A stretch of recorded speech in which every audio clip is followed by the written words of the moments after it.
tardes, bienvenido a Periferias, el espacio en el que semanalmente nos encontramos para mirar juntos a la actualidad de la Iglesia, especialmente a los márgenes que los cristianos estamos llamados a alumbrar con la luz del Evangelio. El terremoto de Nepal, el empleo o la crisis serán los asuntos que hoy abordaremos a fondo y desde múltiples perspectivas con la ayuda de nuestros colaboradores. Saludamos ya a Teresa Comte. Muy buenas tardes, Teresa. Buenas tardes. ¿Qué tal, Ana? Muy bien. ¿Y tú? Bien. Encantada de tenerte. Igualmente. Ricardo de Jumea, buenas tardes. ¿Qué tal, Ana? Muy bien. Un placer volver. Igualmente recibiros. José Beltrán, muy buenas tardes. Muy buenas tardes, aquí disfrutando del aperitivo. Y hoy nos acompaña, especialmente se une a nosotros, Fernando Fuentes, director del secretariado de la Comisión de Pastoral Social de la Conferencia Episcopal Española. Muy buenas tardes. Buenas tardes, Ana. Esta semana la crisis comenzó siendo noticia en la voz de los obispos. La Conferencia Episcopal Española presentó el lunes el documento Iglesia Servidora de los Pobres, un escrito en el que la Iglesia quiere mostrar su cercanía a los que sufren las consecuencias de la crisis y alentar también el ejercicio de la caridad y la honradez para construir una sociedad que no excluya a nadie.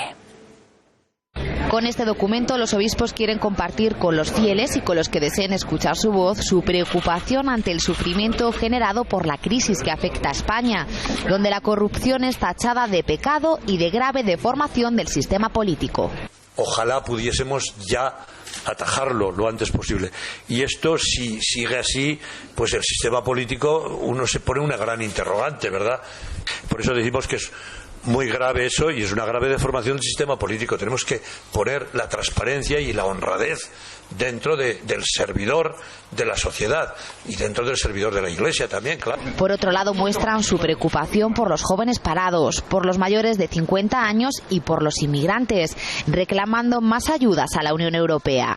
No es el documento la palabra de un contrincante político en un tiempo electoral.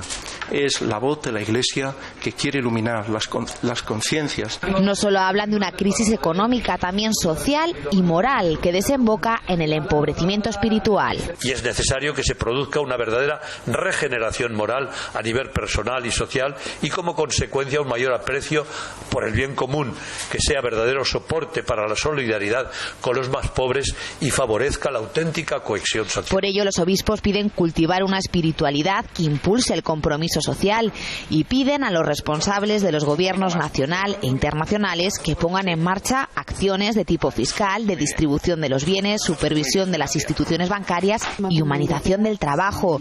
Todo ello para lograr erradicar las causas estructurales de la pobreza. Fernando, un documento que ve la luz ahora, pero que el camino hasta llegar hasta aquí ha sido muy largo, muy extenso. Sí, las cuestiones sociales siempre son un poco complejas, especialmente también por el deseo de acertar en el juicio moral y es verdad que muchos datos que pueden ser interpretados de forma distinta, ¿no? Pero otros son realmente los que yo creo que están en el documento, que evidencian una realidad sin doble vuelta, y esto pues hay que reconocerlo, que es la base también del pronunciamiento moral de los obispos, ¿no? En este sentido. Y lograr el consenso, la unanimidad en plantearse esta cuestión y salir a la luz pública, pues también lleva su tiempo de maduración.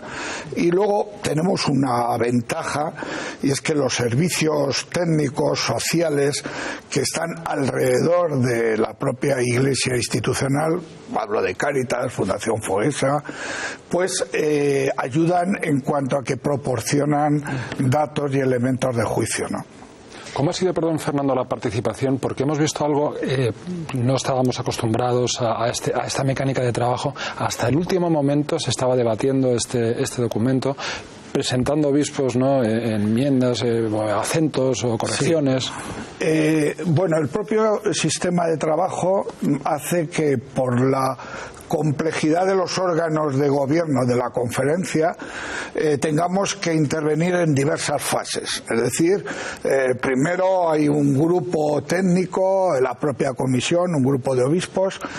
Cuando ya tienen madurado ese texto, ese planteamiento, se eleva el tratamiento, la comisión permanente, hay sugerencias de un tipo y de otro, después se vuelve otra vez a retomar, se ofrece ya a la asamblea plenaria, que dado que son 75 obispos lo que hay en la asamblea plenaria, y los debates además con total apertura, libertad, capacidad de poder incidir en el documento, pues a los que estamos en la trastienda nos obliga a un esfuerzo realmente notable. Pero bueno, yo ahí subrayo el trabajo de la comisión como un grupo, como un equipo, ¿verdad? Que trabajando en la plenaria, en la asamblea plenaria, también se ha sentido reforzado ese grupo por otros obispos que nos han ayudado, ¿no? Entonces, eso es muy positivo, porque es un documento ya no de un grupo en especial, sino que es un documento que vamos madurando entre todos, ¿no?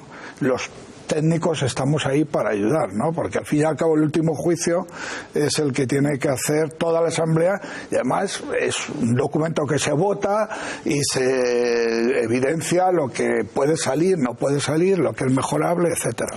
Y eso que estás planteando, Fernando, hablo de un hipotético futuro, ¿no? Pero por ir un poco más allá. Esa mecánica de la que estás hablando y sobre todo esa colegialidad de la que nos has descrito, ¿eso va a tener alguna trascendencia práctica en el plan pastoral de la Conferencia Episcopal? ¿Está previsto que en ese plan pastoral se insista en la formación de la conciencia social del católico español? Yo creo que el documento tendrá incidencia en el plan pastoral. Es decir, la decisión tomada por el conjunto de los obispos necesariamente no se agota en un momento de publicación. Va a incidir no solo en el plan pastoral, va a incidir en las instituciones, debe incidir. Así ha pasado con otros documentos de años anteriores, especialmente hablo en el campo social, ¿no? Y nosotros, como Comisión Episcopal de Pastoral Social, también tenemos la responsabilidad de que este documento pueda llegar en el futuro a obras, a iniciativas, a realidades, ¿no? Y esto yo creo que es algo que va a ser muy positivo, ¿no? Usted que sabe, la trastienda, cuando uno echa un primer vistazo al documento y luego lo analiza, uno percibe que es el primer gran documento de la Conferencia Episcopal en el que se palpa la presencia del Papa Francisco de una manera hasta en el lenguaje. Yo no sé si es consciente de eso, que ha estado en todo el engranaje, si no, si son ilusiones mías o percepciones mías. Totalmente de acuerdo. Es decir, el documento está bastante influido por la exhortación apostólica Evangelii Gaudium. Y la exhortación apostólica lo que hace es plantear un camino pastoral de revisión, de conversión, y esto se lleva a nuestra realidad española, ¿no? Y bueno, pues se hace un análisis de la situación, se hacen unas propuestas inspiradas en lo que es Evangelii Gaudium, vista esa exhortación desde nuestro prisma, desde nuestro ángulo, ¿no? Y creo por eso que va a ser un documento que puede servir perfectamente para este tiempo actual. No es la primera vez que la Iglesia se pronuncia respecto a estos temas, y la doctrina social de la Iglesia es amplia y profunda. Precisamente habla de las nuevas pobrezas, habla de la pobreza en la familia, en la mujer, en los jóvenes y también en los más pobres de los pobres, como define el documento, que son los inmigrantes. Precisamente a ellos también hizo una mención en la presentación del documento José María Gil Tamayo, secretario de la Conferencia Episcopal.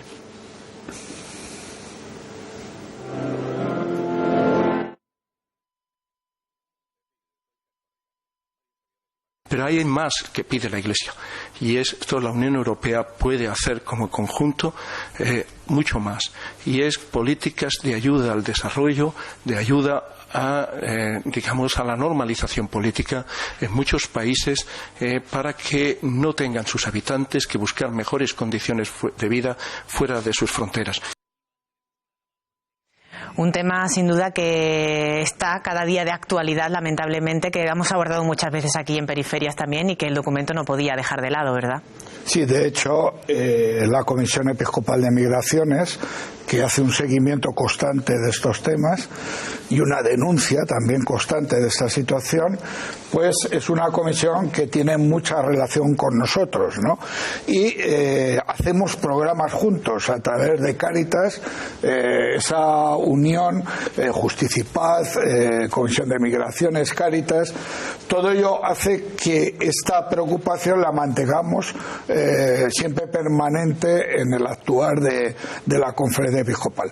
Y en este documento se le da un tratamiento, yo creo, bastante especial y es una reiteración de denuncia de lo que está ocurriendo y donde España pues también quiere de algún modo interrogar a la Unión Europea, que es la que tiene que poner soluciones a este campo, porque la parte paliativa que también se puede ejercer desde los, digamos, servicios públicos, pues la Iglesia está muy presente ahí, ¿no? Lo que significa un trabajo a través de muchas diócesis que están con los emigrantes, ¿no? Y eso yo creo que es algo constante y que aparece con una relevancia especial. ¿Sí? Pero Fernando, decía José María Gil Tamayo, hemos visto una buena imagen de esa declaración, que esto no es una declaración, no pretende ser algo partidista, un pronunciamiento partidista, sí, sino, en fin, eclesial. Pero es indudable de que estamos en un año marcado pues por muchísimas citas electorales y que el pronunciamiento sobre ciertos temas como la inmigración, otros temas sociales, la asistencia sanitaria, es claro e inequívoco. Entonces, ya de por sí, a las listas de temas ya conocidas, de consejos de cara a quién es posible votar, partidos políticos, programas compatibles, ¿no?, con la enseñanza de la Iglesia, pues este documento añade unos cuantos condicionantes bastante fuertes. Es decir, un católico que quiera votar en conciencia para cualquiera de las próximas elecciones lo va a tener complicado con las ofertas que hay ahora mismo en el mercado. Bueno, yo creo que lo ha dicho el propio secretario general, el documento no quiere ser partidista, pero tampoco el documento se diluye como si no fuera de nadie. Es decir, las cuestiones sociales plantean muchos interrogantes, especialmente desde la política, y la llamada que hacen los obispos es a la propia comunidad de la Iglesia, comunidad cristiana, ¿no? Entonces, desde el punto de vista social, pues ciertamente hay políticas que estas cuestiones están alejadas de ello, en el sentido de que priman más la seguridad, priman más, evidentemente no es lo mismo gobernar y por tanto manejar el problema de la inmigración que estar en la oposición, eso está claro. Pero desde el punto de vista moral, tanto el documento como la trayectoria de la Iglesia, la referencia es a una preocupación por la dignidad de esas personas. Y de hecho, igual que pasa con otros problemas donde el partidismo pues tiene que caer en un segundo plano, por lo menos a quien tenga una conciencia moral de lo que está ocurriendo, ¿no? Estamos hablando del tema de la trata de las mujeres, estamos hablando tema del aborto, hablamos de varios problemas que son profundamente graves en la sociedad, ¿no? Entonces, ante esto, los cristianos tienen que tener una idea clara. Yo creo que en el documento el trasfondo que hay es que el cuestionamiento moral es tan claro que al final no va a haber ambigüedades, ¿no? Pero si no hay partidos que respondan a estas exigencias que se plantean en este documento, tú personalmente ¿qué propondrías o qué aconsejarías a un católico, en fin, preocupado y comprometido? Bueno, una de las finalidades que tiene el documento es servir para la reflexión y el discernimiento político. Y de hecho, así se planteó también. No creo que diga ningún secreto que ante las elecciones próximas, las que sean, la Iglesia va a recordar cuestiones que ya ha planteado, ¿no? Entonces, ninguno de los que estamos en la conferencia, ni yo evidentemente vamos a decir qué partido hay que votar.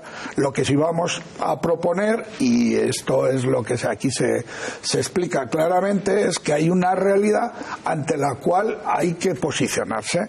Luego hay unos partidos que llegan más y otros que llegan menos, ¿no? Y hay los partidos que realmente en cosas que son irrenunciables pues dan la talla, otros no la dan. Entonces todo eso hace que la capacidad que tiene el cristiano de poder tomar decisiones sea máxima, porque esto es para ayudar a ese discernimiento, que es lo que yo pienso que nos hace falta, ¿no? Claves de pensar y de reflexionar desde el punto de vista cristiano, ¿no? Vamos a ir viendo a lo largo del programa incluso rostros concretos que trabajan en este tema en la calle, pero también vamos a ver algunos textos concretos de la doctrina social de la Iglesia sobre el tema que nos ocupa esta tarde. Por eso hemos querido traer, por ejemplo, este que vamos a ver ahora en pantalla y que pertenece a el documento de Caritas in Veritate, la encíclica Caritas in Veritate de Benedicto XVI. Es una síntesis de lo que podemos leer en esa encíclica. Y dice: el desempleo provoca irrelevancia social, coarta la libertad y la creatividad de las personas desempleadas, daña las relaciones familiares y daña la salud psicológica y espiritual.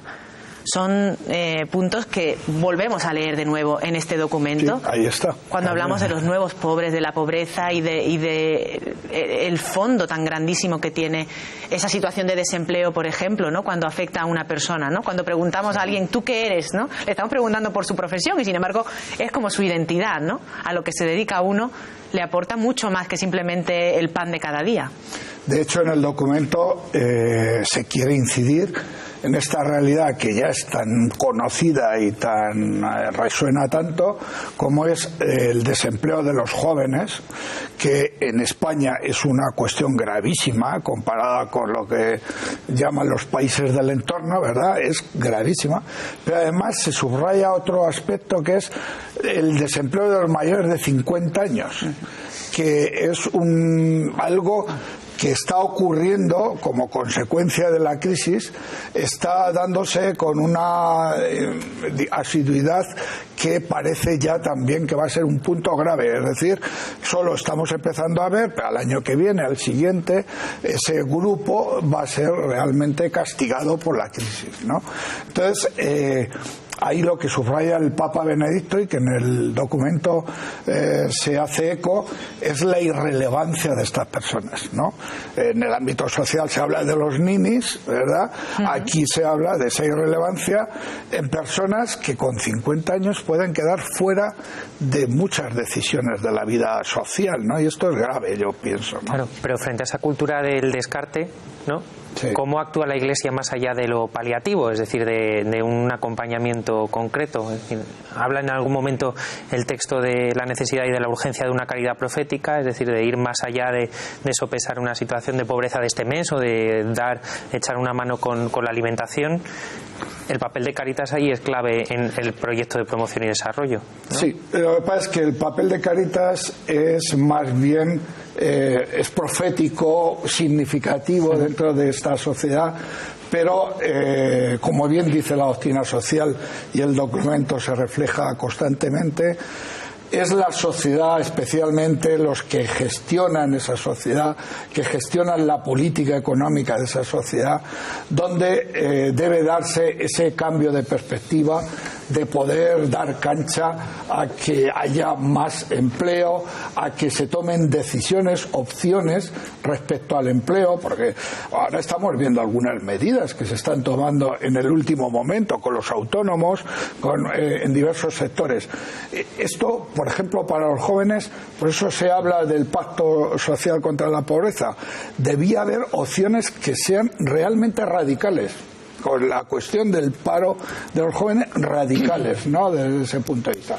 De hecho, ya no tanto para la sociedad, sino para los propios cristianos, hablamos de caridad política, ¿no? Es decir, esa caridad que ejerce Cáritas tiene que tener la nota propia de ser política, pero no porque esté dirigida a un partido, sino porque trae consecuencias sociales. La evangelización, dice el Papa Francisco, provoca consecuencias sociales. Y esto yo creo que es lo que se evidencia, debe evidenciarse, ¿no? Ahí. Tiene un apartado importante en este documento también el tema de esa honestidad política, y hablan los obispos de la corrupción como un mal totalmente denostable y aparte un grave pecado. Grave pecado social, sí. Sí, este tema era muy esperado y yo creo que bueno, pues está también a flor de piel en la sociedad española en este momento. Yo creo que ya ante algo reconocido por la sociedad y que lo estamos viviendo todos los días, lo importante es la propuesta que hace. Primero la hizo el presidente de la Conferencia Episcopal en su discurso de apertura y se ha introducido en el documento, que es la regeneración moral de la sociedad, ¿no? Es decir, para que esto funcione desde el punto de vista, en el sentido mejor de la palabra, tiene que haber una regeneración moral y tiene que haber un cambio en esas bases de bien común, ¿no? Esa mirada al bien común, ese amor a la sociedad, tiene que ser algo fundamental para que la corrupción sea algo totalmente reprobable, ¿no? Porque ha sido en un momento determinado, es que no ha importado. De hecho, todos somos un poco corruptos, todos somos un poco corruptos, pero ya no nos ha importado tanto y vemos con una cierta naturalidad lo que ha dicho el Papa, la indiferencia ante ese mal, ¿no? Fijaros si es importante, pues con la corrupción en ámbitos determinados se ha visto de un modo indiferente, no pasa nada. Precisamente en el tercer apartado de este texto, Iglesia servidora de los pobres, los obispos destacan lo que ha dicho la Iglesia a lo largo de los tiempos en relación a lo social, como venimos diciendo, y comenzando por la primacía del ser humano y su dignidad. En pantalla podemos ver una síntesis de esta idea expresada también en la exhortación apostólica Evangelii Gaudium, y dice: la crisis económica actual tiene su origen en una crisis antropológica, el olvido de la primacía del hombre frente a la técnica, el lucro, el beneficio o la rentabilidad, como usted está comentando, Fernando. No a un dinero que gobierna en lugar de servir, no a la inequidad que genera violencia, no a una economía de la exclusión. Realmente un texto ya profético por el Papa. Ahí nos hemos apoyado básicamente para poder hablar de la necesidad de una economía con rostro humano, que es lo que se propone, y que dé oportunidades, porque esta es la cuestión. O sea, el planteamiento que tiene el documento no es hacer un tratado de economía, ni siquiera hacer una crítica del modelo económico español en concreto, sino de un modelo que se impone, un modelo que se va abriendo camino, donde nos está planteando como una especie de horizonte de oasis, que todo va a funcionar si hay crecimiento económico. Y esta es la oferta que estamos recibiendo en estos días. Bueno, pues el planteamiento que hacen los obispos es más de fondo. Primero, la solución no nos la aporta solo la economía. Segundo, el modelo no está tanto en el más, sino el crecer de una forma cualitativa, ¿no? Evidentemente no debemos ser ingenuos. Para poder pagar las pensiones, para poder vivir con una cierta dignidad, etcétera, se necesitan unos medios. Pero claro, luego está la redistribución de esos medios, luego está el aprovechamiento de esos medios con dignidad, ¿no? Es decir, el tomar opciones de consumo, opciones de gasto, ¿no? Y todo esto, pues ahí tenemos que estar todos. Por eso yo creo que hablar de inclusión, hablar de integración, de que no se quede nadie fuera del círculo de juego, pues yo creo que es muy importante, ¿no? Para que los pobres vean que se preocupan de ellos, ¿no? Porque en realidad el problema es que dicen que nadie quiere saber de los problemas auténticos y graves, ¿no? No se quedan los obispos en la denuncia, efectivamente, sino que lanzan 8 8 propuestas para vivir el compromiso caritativo, social y político, invitando a ir al fondo, a las raíces de la pobreza, con valentía y con generosidad para crear una economía inclusiva y de comunión. Los obispos reconocen que no siempre hemos estado a la altura de las circunstancias, pero ponen como modelo y sujeto de la caridad a la comunidad cristiana. Susana Ollero se ha acercado a uno de esos barrios donde la Iglesia es semilla de crecimiento y desarrollo integral de la persona. Decía San Vicente de Paúl que la caridad une a los hombres con Dios y a los hombres entre sí. Y la caridad es lo que mueve a este Centro de Acción Social San Rafael, que ayuda a personas en exclusión para que vuelvan a la sociedad con plena autonomía. En sus 29 años de historia, esta asociación ha destacado siempre por formar a los más necesitados para que puedan labrarse un futuro. Cursos de geriatría, alfabetización, habilidades sociales, cocina e informática para 130 personas cada año. ¿Qué es lo que es un ordenador? Les enseñamos. Luego les enseñamos a escribir su currículum en un procesador de textos, como es WordPerfect. Y luego les enseñamos a entrar en Internet y mirar en las web de empleo para que ellos sepan cómo buscar. Y a raíz de que mi madre cayó enferma, que yo vivía con mi madre, con su pensión, aunque duele decirlo, pero es así, con 51 años que tengo, y yo siempre he trabajado y tengo mi cotización y tengo todo. Entonces llegué a este extremo. 2 días a la semana reparten comida y ropa para personas que lo necesitan. Ayudan a más de 900 personas al mes. Y Mari Carmen es una de las personas que se encarga de ello.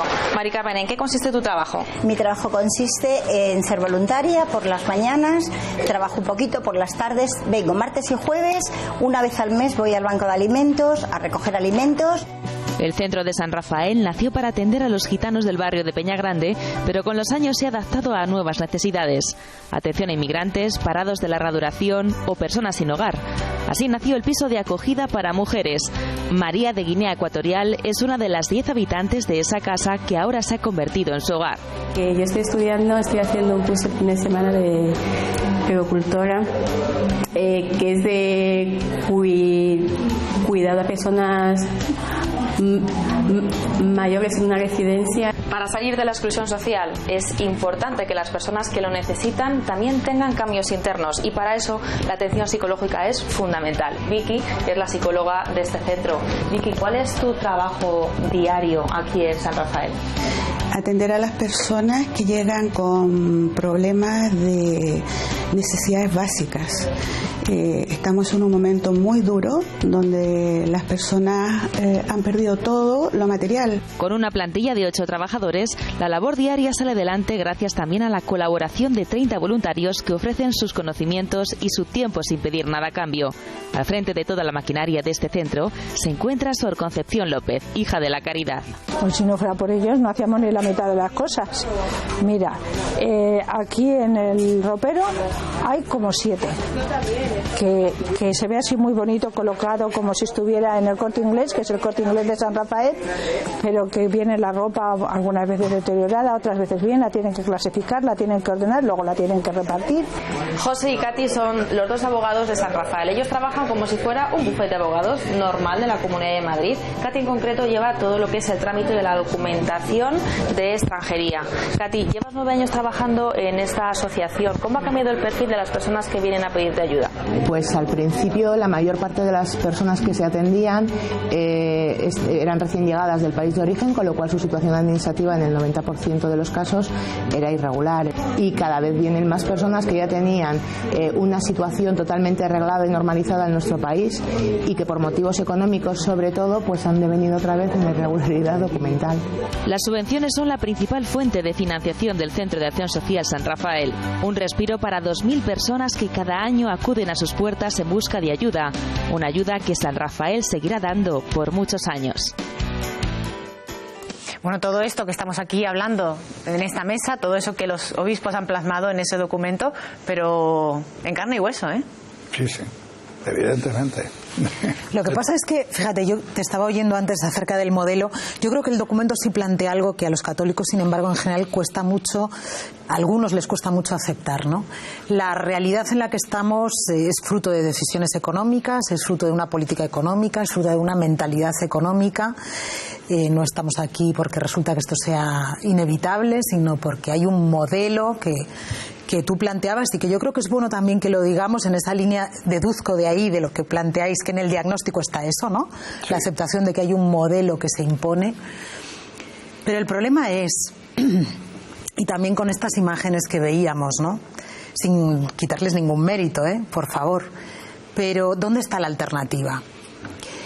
Porque parece claro, o al menos yo lo tengo bastante claro, que eso no quiere decir que sea verdad, pero leyendo el documento, que esto es bastante irreversible, al menos por el momento, ¿no, Fernando? Al menos por el momento. Bueno, en el documento hay algunas observaciones, no tanto propuestas, observaciones, que se indican de por qué hemos llegado aquí, ¿no? Por ejemplo, en un momento determinado se habla de las cuestiones inmobiliarias, se habla del poco seguimiento que se ha hecho de todos los problemas de corrupción, es decir, hay unas prácticas que nos han llevado a una situación. Y esto es muy grave, que un dinero que se tenga que dar para desempleados se use para fiestas. Es gravísimo. Es decir, esto no va a solucionar el problema del país, pero seguramente estos casos tienen que ver con personas que, si hubiera a lo mejor otras oportunidades, la pobreza siempre va a existir. No pensemos en una sociedad sin pobres totalmente. No, pero más igualitaria sí, ¿no, Fernando? Porque uno de los problemas que vivimos es el de la desigualdad. Y mejor distribuida, ¿no? Y mejor atendida y con más, digamos, humanidad, ¿no? Y que también los cristianos veamos ahí un campo que deriva de nuestra fe. Es decir, el amor a Jesús nos tiene que llevar necesariamente al encuentro con los más desfavorecidos. Y esto es casi como una regla que tiene que aplicarse siempre en la Iglesia. Y esto, si se hiciera así, seguramente habría mucha más gente viviendo con más dignidad. No podemos tener todos un nivel alto de vida, pero sí que podemos vivir con más dignidad. Eso sí, pero en la línea que plantea primero Teresa, es decir, vemos la acción social de la Iglesia, pues fantástica, pero ¿dónde está la alternativa productiva? Es decir, ¿dónde están las empresas de economía de comunión mostrando lo que hacen? La banca ética. ¿Cómo se gestiona una empresa católica? Es decir, una entidad católica. ¿Dónde está la diferencia? ¿Dónde se ve el que un trabajador, un empleado, un empresario, un sindicalista sea católico? ¿Dónde se ve la diferencia? Quizá en otros ámbitos, por ejemplo, pongamos el derecho a la vida, ¿no? Hemos llenado, hemos intentado mostrar al mundo pues ejemplos, ¿no?, de lo que se hace con las mujeres, que se pueden plantear abortar, cómo se les ayuda, cómo hay alternativas reales y eficaces. Pero en este ámbito no estamos mostrando a la opinión pública esa realidad de alternativas productivas, cooperativas, o que sé, en fin, que se puedan estar desarrollando y respondiendo, ¿no?, a estas exigencias morales. Sí, pero yo creo que todo eso es una parte de planteamiento a la sociedad. Es decir, lo que la Iglesia puede hacer con unas iniciativas de economía social, que lo hace a través de Cáritas y de otros planteamientos, las congregaciones religiosas, todo eso es un signo profético en una sociedad que debería ir de otra forma. Pero la gran tarea es para la sociedad, y quien gestiona todo eso es la sociedad. Es decir, nosotros no ponemos partidos políticos cristianos, no ponemos una economía cristiana, no ponemos una ciencia cristiana, somos ciudadanos de una sociedad que yo, como cristiano, tengo que implicarme en ella, que formo parte de un partido político. Ahí tengo que trabajar por esto, ¿no? Lo otro es una opción necesaria, pero lo fundamental, y es que es lo que está diciendo la doctrina social, la actividad económica es responsabilidad fundamentalmente de los poderes públicos y de las instituciones que colaboran con esos poderes, los sindicatos, los empresarios, etcétera. Ahí es donde está el meollo de la cuestión. No está en que nosotros hagamos cosas significativas, que las va a haber, por ejemplo, para lo que no quiere nadie. Eso, en servicios sociales, pues realmente se está ofreciendo iniciativas donde el ayuntamiento no los atiende, la comunidad autónoma no los atiende. ¿Dónde van? A Cáritas. Y además ya a veces ni siquiera sin mediaciones, vete directamente, ¿no? Entonces todo eso siempre va a existir, pero lo fundamental es lo otro. Lo fundamental es el cambio social que viene, y ahí los cristianos tenemos un gran recorrido que no lo estamos haciendo todavía. Nos falta formación sociopolítica, nos falta compromiso en los partidos, en las asociaciones, etcétera. Es que eso es lo importante. Desde ese compromiso, ¿no nos falta salir más a la calle en ese sentido? Es decir, cuando hemos tenido un problema grave a la hora de reformas como la del aborto o de las uniones homosexuales, la Iglesia se ha echado a la calle, y sin embargo las manifestaciones contra la pobreza nos cuesta movernos del asiento, porque quizá no lo hemos visto tan de cerca como hasta ahora, como hasta estos últimos años. Sí, y porque a lo mejor hemos entendido que esa tarea pues era responsabilidad de las ONGs, de otras instituciones, no tanto de la Iglesia, pero bueno, algún obispo ha ido también a la manifestación de la pobreza.